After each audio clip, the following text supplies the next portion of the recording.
Greetings, everybody. This is Chris Islip from the Montana World Affairs Council.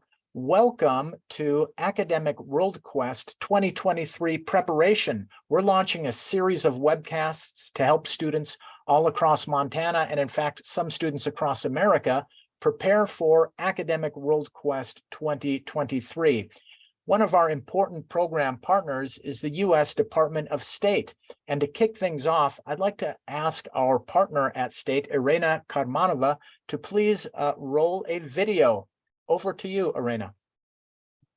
Thank you so much for having us. It's a real pleasure to be able to connect with your students. Without further ado, I will play a 1-minute long video on the State Department to whet your appetites about everything that we do around the world. And then we'll kick it over to our speaker on the Arctic Council. So thank you.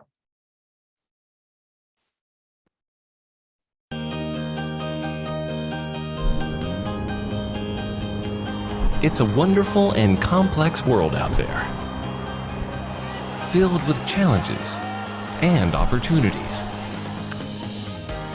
That's why America's diplomats with the U.S. Department of State are on the job every day, representing you. We are advancing America's foreign policy interests by uniting our allies, confronting our adversaries, and protecting our citizens. We advance democracy, human rights, global health, and more. We grow markets that create American jobs. We are America's first federal agency, and we're in 190 countries at over 270 U.S. embassies and consulates, serving you. We are the United States Department of State. Wow, that is a very cool video. Thank you so much. And thank you, Irina, and all your colleagues at the U.S. Department of State for your partnership in this and other programs. So let's crack on to today's program. It's a very special one to kick off our Academic World Quest 2023 preparation series. Today, I'd like to welcome Michael Young. He currently serves as the coordinator for Arctic Council Wildland Fire Projects for the U.S. Department of State. He's a retired Foreign Service officer whose tours included working as the Arctic Affairs Officer in the Office of Ocean and Polar Affairs and the Foreign Policy Advisor to Special Operations Command North, where he also focused on Arctic issues. He was the U.S. head of delegation to the Arctic Council's Sustainable Development Working Group, and he previously served as a surface warfare officer and nuclear engineer for the U.S. Navy for 15 years. Michael, you're very welcome. How are you? Hi, thank you for having me. Well, we couldn't be happier. Michael, the students who are watching this are preparing for Academic World Quest. One of the themes is the Arctic Council, but it's not just that, of course. I think more and more in the news, we're seeing things about the Arctic regarding climate change, but on broader issues. So I wonder if you might start by bringing us up to date on the Arctic Council, who it is, what it does, and why that matters to us. Over to you. Okay, great. Thank you. So the information that I'm going to present over the next 5 minutes or so, you can also find on the Arctic Council's website. So especially for those of you preparing for the academic quest, you might want to refer back to that to look at things. It's just arctic-council.org. But I'll give a quick overview of what the Arctic Council is, just in basic terms, and then happy to delve deeper into that during the question and answer session. So the Arctic Council is what's known as an intergovernmental forum. So it is not an international organization. It might seem like a small distinction, but what it basically means is international organizations like the United Nations or the International Maritime Organization, ones like that, are created by a treaty or an organization that has enforcement among its member states. The Arctic Council doesn't have that mechanism. It's just basically a place to talk with between the Arctic states and other interested parties to about Arctic issues, mainly on the environment and climate and sustainable development, and it specifically does not include military security. So the Arctic Council is made up of the member states, which are the 8 member states that have territory in the Arctic Circle, which are Canada, the Kingdom of Denmark. The Kingdom of Denmark encompasses Greenland, the Faroe Islands, and Denmark itself. Finland, Iceland, Norway, the Russian Federation, Sweden, and the United States. And those 8 Arctic states are the ones who have the ability to make decisions in the Arctic Council. Now, that is with full consultation and involvement of the indigenous groups that make up the Arctic Council, which are called permanent participants, and there's 6 of those. So the Arctic Council doesn't take votes per se. It's all done by consensus, meaning any one state could object to it and you wouldn't have consensus. But formal votes aren't taken. It's just, you reach consensus, or if somebody a state objects, you don't have consensus. So the permanent participants are the indigenous organizations I was talking about. And in order to be a permanent participant in the Arctic Council, the organization has to either span more than one Arctic state, have members in more than one Arctic state, or it has to can be in one Arctic state, but have members that come from multiple different indigenous groups. So the 6 indigenous groups in the Arctic Council are the 6 permanent participants are the Arctic Athabascan Council, or AAC, the Aleut International Association, AIA, the Gwich'in Council International, GCI, the Inuit Circumpolar Council, ICC, and the Russian Association of Indigenous Peoples of the North, RIPON, and the Sami Council. So if you look at, the Arctic Athabascan Council has members over Canada and the United States. In Alaska, Aleut International has members in Alaska on the Aleutian Islands, and also going over into Russia. Gwich'in Council International has members in the United States and Canada. Inuit Circumpolar Council has members in 4 Arctic countries, actually: Russia, the United States, Canada, and Denmark is in Greenland. And the Russian Association of Peoples of the North has multiple different indigenous groups across Russia. So it's just Russia, but it has many indigenous groups, and that's how they qualify. And then the Sami Council has Norway, Finland, and Sweden in the northern parts of those countries, and in Russia, actually the northern part of Russia, over near on the border with Finland. Okay, so besides the states, the permanent participants, the work functions of the Arctic Council are done through working groups, and there's 6 working groups in the Arctic Council. So the first one is the Arctic Contaminants Action Program, or ACAP. They focus mainly on pollution in the Arctic, such as black carbon, smoke, mercury, things like that. There's the Arctic Monitoring and Assessment Program, AMAP. They focus on a lot of the scientific work on climate change, like short-lived climate forcers, such as methane, carbon dioxide, also black carbon, and then they do assessments and reports on that.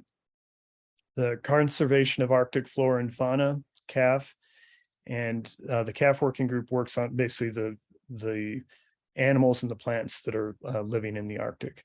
And they have the Arctic Migratory Birds Initiative, and several other programs that focus on wildlife and ecosystems in the Arctic. In fact, that's one of the projects that I work on.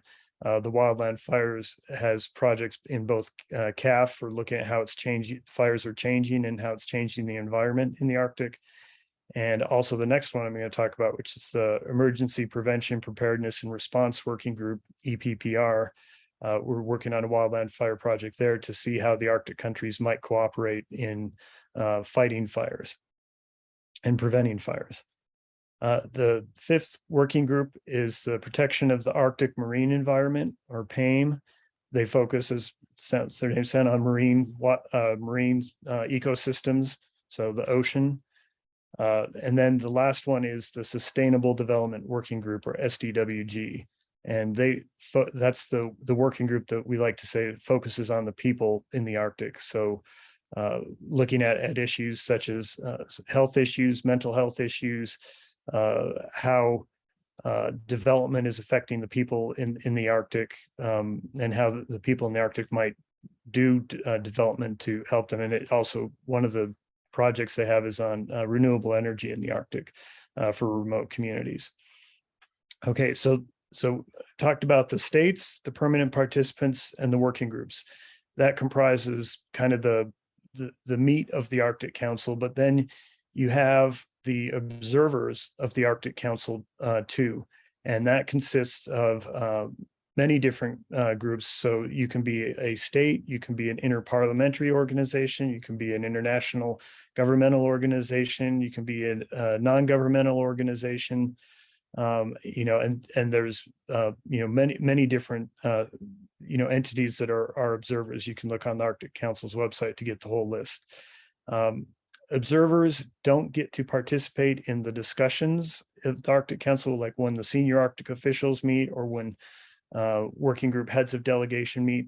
The observers can be there, but they're physically and literally in the back of the, or procedurally in the back of the room, and they don't get to take part in the discussions. They can ask to make a written statement or an oral statement at the end of some meetings, and some of them do, but they don't participate in the discussions during the meetings. They are encouraged to participate in the projects of the working groups, to bring their expertise and their interest to those to help out. Sometimes they bring funding, sometimes they bring in-kind support through the participation of their government scientists as well. And so an example of some of the countries in that are observers: China, Japan, South Korea, France, Spain, Italy. Those are the states, and I'm not going to go through the whole list because they're on the website.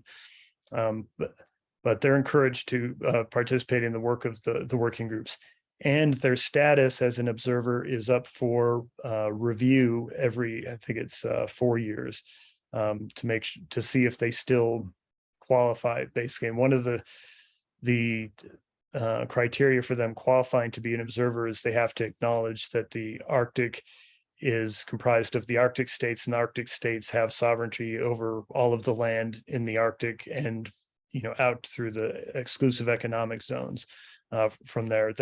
That's not really contested by anybody, and we can get into this later in the Q&A, but you'll see media articles every now and then about a rush for resources in the Arctic, or that the Arctic should be like Antarctica. There should be a treaty that governs how everyone does things in the Arctic. But that the people that talk about that, it shows a misunderstanding of how international law applies to sovereign land and then the oceans that go out through the UN Convention on the Law of the Sea. And so we can get into that later in the discussion. So I alluded to it a little bit earlier. There's a title called Senior Arctic Officials. The senior Arctic officials are the members of each Arctic state that are the representatives of the ministers, in this case, the foreign ministers, and in the case of the US, the Secretary of State. And they carry out kind of the day-to-day work and decision-making of the Arctic Council at the higher level. Not the highest level, which is the ministers, but the ministers only meet once every 2 years. The senior Arctic officials meet, anywhere from every 3 to 6 months.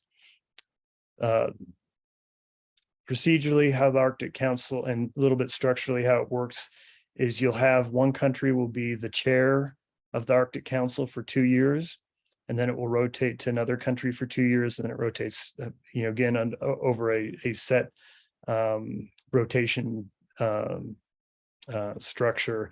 And when a country is the chair, they're given deference to kind of set the program for or focus on things that they want to do during their chairmanship to highlight.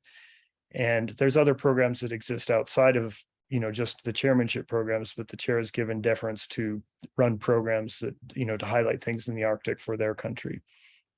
So right now, the chair of the Arctic Council is Russia. They took over from Iceland in 2021, and there's a declaration done at the end of each ministerial. So and it's given a name by the city that it takes place in. So the declaration that was done at the ministerial in 2021 is called the Reykjavik Declaration, because it happened in Reykjavik. When the U.S. had the chairmanship, it was the Fairbanks Declaration, because our ministerial meeting took place in Fairbanks at the end of our chairmanship in 2017.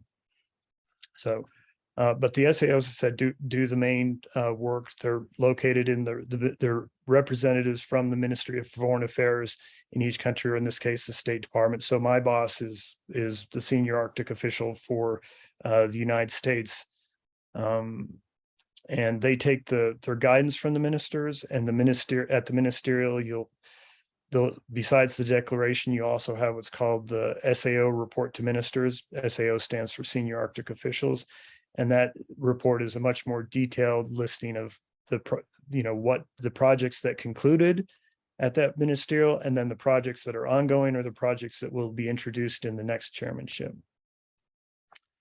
So that's the basic structure of the Arctic Council and how it works. And now I look forward to any questions that you guys might have, so that I can go into more detail in any of those areas, or any of the areas I didn't talk about. Michael, thank you very much for that overview of this very interesting, this organization. I'm going to ask our participants, if you have a question to Michael regarding the Arctic Council, or more broadly, please put it into the chat box. Let me kick it off, Michael, by saying, at the best of times, cooperation and coordination is difficult. But when you talk about the Arctic Council structure, it's multinational, multi-ethnic, multilateral, multi-organizational. That must present a set of very unique challenges, but also unique opportunities to getting things done. Could you just talk a little bit about the working dynamic in such a diverse organization? One of the great things about the Arctic Council, and that I found personally in working as part of it, is that it is very cooperative and collegial. All of the countries are working towards many of the same goals, environmental conservation of the Arctic, and understanding the environment of the Arctic and what's happening. We have a good relationship and dialogue with the permanent participants too. It's one of the only forums, maybe the only forum in the world that I know of where indigenous organizations sit at the same table as the states discussing things, and they make interventions, meaning they talk at the meeting as often as the states do, and they're very experienced, and they bring a lot of expertise and value to the table, and it's very much welcomed and appreciated by all of the states. So, and working on the individual projects that I've been a part of in the Arctic Council has also been very interesting and cooperative and collegial. So there's not really any division or controversy prior to February of this year. Well, Michael, when I read more deeply into the Arctic Council, as you note that there are indigenous participants, but I understood from what I read, it's even more than that, indigenous organizations provide not just a participation, but the way in which the council functions. For example, it's noted that there are sharing circles, which I take come from indigenous, culture and ways. Is that pervasive across the organization? How does that kind of using indigenous ways and means kind of present itself in the organization? So the only sharing circle named that specifically that I'm aware is one that I participated in last November, which is on the wildland fire issues. And yes, the nomenclature came from the indigenous concept of having a sharing circle where sometimes you'll have the stick and pass it around. Everyone gets to share, or talk about and give their input. That was a great event. It had, scientists from all over the world. It had lots of indigenous members participating and bringing their expertise and indigenous knowledge about the subject. And even though it's not called that, it hasn't been called that in other projects or working groups, the indigenous groups, the permanent participants of the Arctic Council have been, very involved in the work of the Arctic Council. Some of the more scientific assessments and, kind of technical wonky things, they haven't necessarily been that much involved with, like the Arctic climate assessment that AMAP does.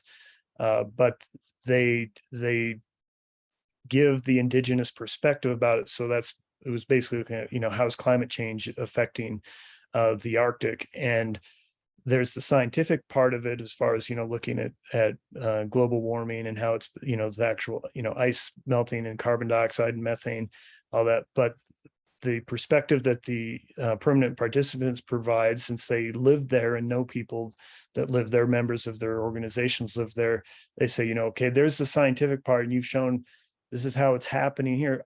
We're going to give you, this is the perspective of the person on the ground who's living it, that has the sea ice retreating, which creates more coastal erosion in some of the villages in Alaska, even like Kaktovik, and that are, almost, starting to fall into the sea and are looking at being relocated. I think that's a really interesting example of this, transnational issues coming to a very transnational and extremely diverse body, well placed to deal with it. As you say, you have a wide range of expertise, the people who are living there, who are each day dealing with the situation in the Arctic. And then you have those nation states and other expertise that come into that. I wonder, Michael, since you mentioned climate change and people are interested in that, and it comes up on the Arctic, you mentioned a couple examples just now, but I wonder if you might talk just a little bit more on the impact of climate change on the Arctic. Sure. So we, briefly talked about the sea ice receding. So if you go to, there's you can find a whole bunch of data, but a good animation on that on the National Snow Ice Data Center's website. They keep track of Arctic and Antarctic ice, both area-wise and volume-wise, and they show graphs of what it's been doing. And so you'll have some variability over the years, but the trend over the last 50 years has been, quite obviously down. So the sea ice extent is going down.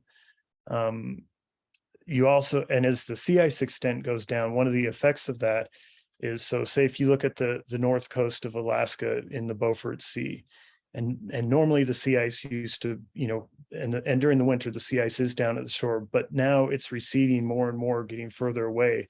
One of the effects of that is polar bears have a much harder time finding food sources, because polar bears live on the ice and use live on the sea ice, and they use the sea ice as a means for hunting seals. And they can swim, but they can't swim hundreds of miles if the sea ice is receded that far off the land, and they're having a real challenge with that. One of the other effects is, as sea ice recedes, it makes the waters in the Arctic Ocean more navigable.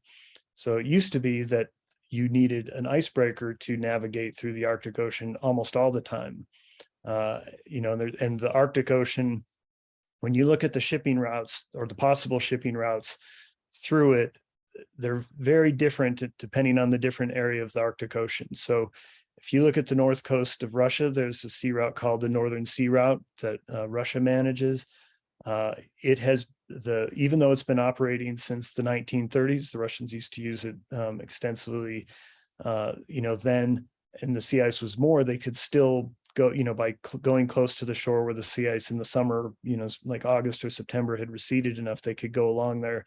But they were using that for destinational shipping traffic, meaning using shipping traffic to supply Russian communities and use the rivers that flow into there, just like we use the Mississippi River as a major commerce route. They would use the Lena and the Ob and other rivers in there to get materials far inland into areas of Siberia where they have mining and other, things. What it's becoming more now is a transit shipping route where you can go from Europe to Asia via the Northern Sea route, via, going across the top of Russia, and it cuts a lot of distance off. But one of the barriers to wide adoption of that shipping route is the shipping industry, especially the containerized shipping industry, likes to know, to have it be very predictable about when their ship will be in what port when, and it makes multiple stops, the ones, that go through like the Suez Canal and then the Straits of Malacca over to Asia. They make multiple stops along the way, and they have it, set for this time, and we'll be at this port on this date. When you go in the Arctic, you have extreme weather, you have ice conditions, even with it diminishing, and it messes that certainty up. And so the shipping companies don't like it, even though it saves them on fuel costs because it's lower distance. It makes it less certain as to when a ship will actually be able to, be in its next port. You also have the Northwest Passage, which goes through the Canadian Arctic archipelago. If you look at the map, you see all those islands to the, the north in the northern part of Canada. And that's, kind of in the lore and legend of the Arctic, of trying to find a way through the Northwest Passage. For a couple hundred years, it was like that. They were able to find a passage through there, but because you have the islands close together, you have just small channels through there, and they become much more ice choked than going across the Northern Sea route, where it's largely open ocean, just a few islands and some straits between the mainland and an island. But the Canadian archipelago and the Northwest Passage, you're going through lots of channels and islands, and it gets much more potential to be ice choked and harder to navigate. Much more necessary to have an icebreaker and things like that. If you look at the Scandinavian Arctic, like up above Norway, you have the Barents Sea up there, and that, even in the wintertime, isn't really ice covered because you have the Gulf Stream coming up from Mexico, the Gulf of Mexico, going up past Great Britain, and then into the Barents Sea, and that warm water keeps or relatively warm water keeps the ocean from freezing there, so you don't get as much sea ice there. So there's also talk now of what they call the transpolar route, being able to go right across the top of the Arctic, like a lot of airlines fly to get from Europe to North America to the United States. I don't know if any of you have ever taken a flight from, say, New York to London or to Paris, but if you look at the Great Circle route, which is the shortest distance between two places on the Earth, and that's what the airlines fly, it goes over the Arctic.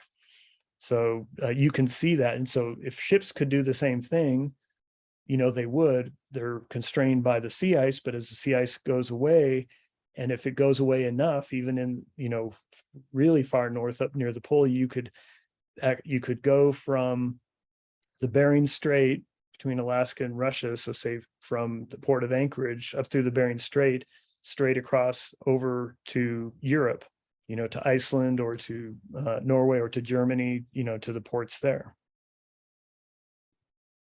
Michael, the students, of course, are studying international issues, this being key amongst them. But one of the most common questions we get on any international issue is really, why should this matter to me in Montana? It's something that seems like a million miles away, whether that's the Arctic Council or the situation in Ukraine or China, you name it. I wonder if you could help our Montana students kind of understand from your perspective, why does what happens in the Arctic matter to people in Montana? So one of the ways that it could matter, since we were just talking about shipping routes, is it could make costs less for shipping goods, goods that come to, that eventually make their way to Montana from across the world. And we're a very globally connected, world right now for much of our commerce. That's one way. The other is through, we talked about climate change and the effects of climate change, specifically in the Arctic. And this isn't, about the Arctic necessarily, but obviously climate change is affecting conditions in Montana too. So one of the things that we've seen in the Arctic is an increase prevalence and severity of wildland fires. And I know across the West, I live in Colorado, and I see the fires both here, California, Nevada, Montana, Idaho, Washington State, Oregon. The fires have been increasing in all those states, too. So one of the things that in the Arctic that affects climate change is as the ice recedes. So ice is white, the snow on it's white, it reflects much of the light that comes in from the sun. As the ice goes down, water is much darker and absorbs more light than the ice does.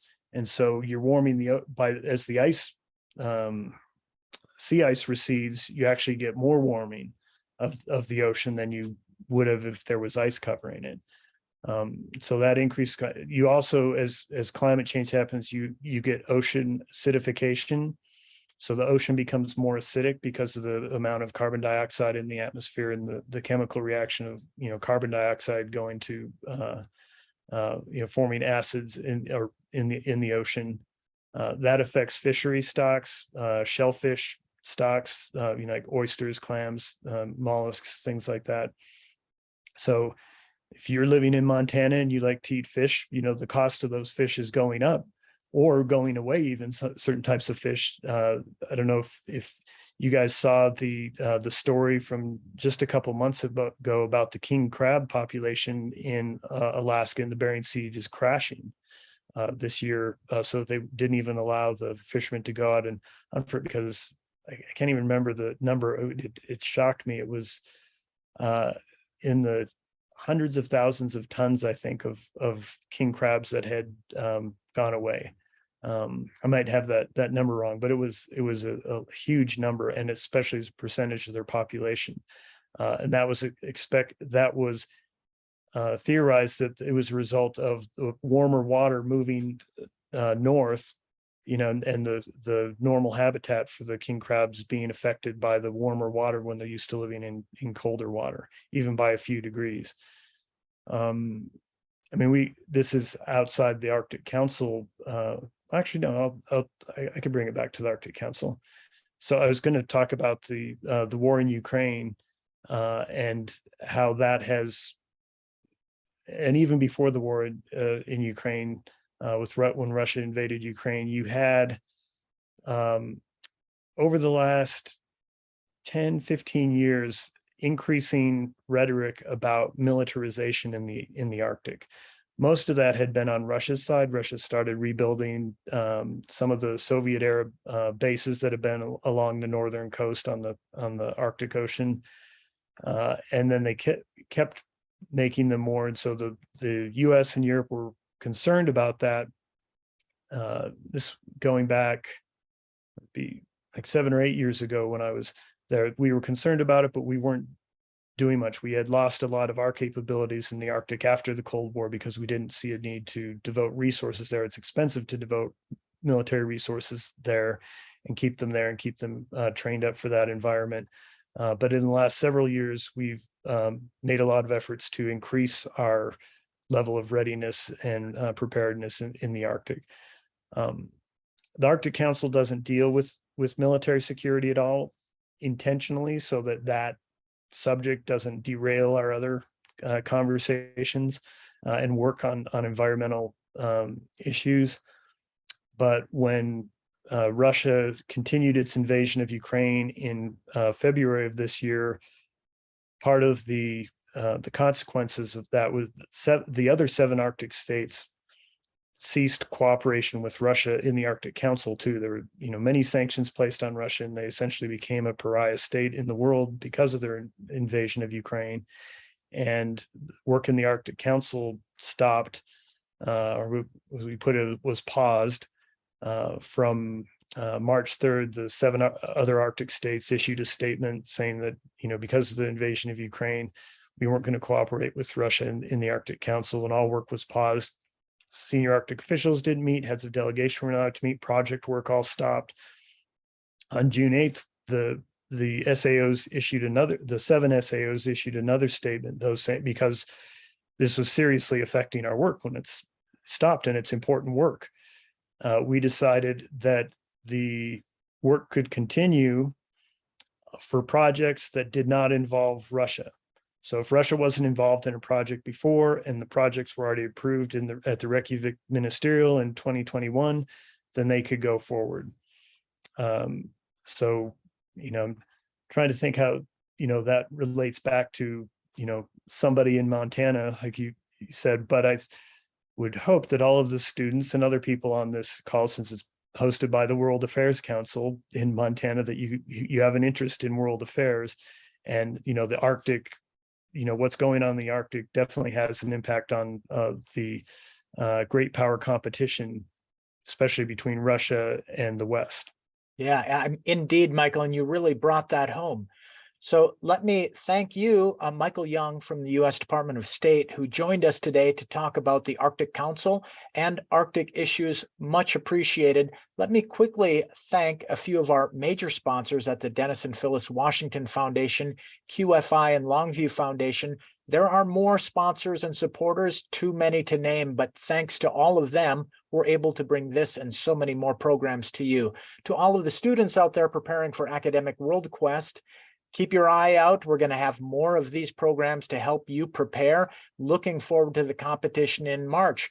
Michael, once again, sincere thanks for joining. Thank you for inviting me. Thank you all very much. Bye-bye.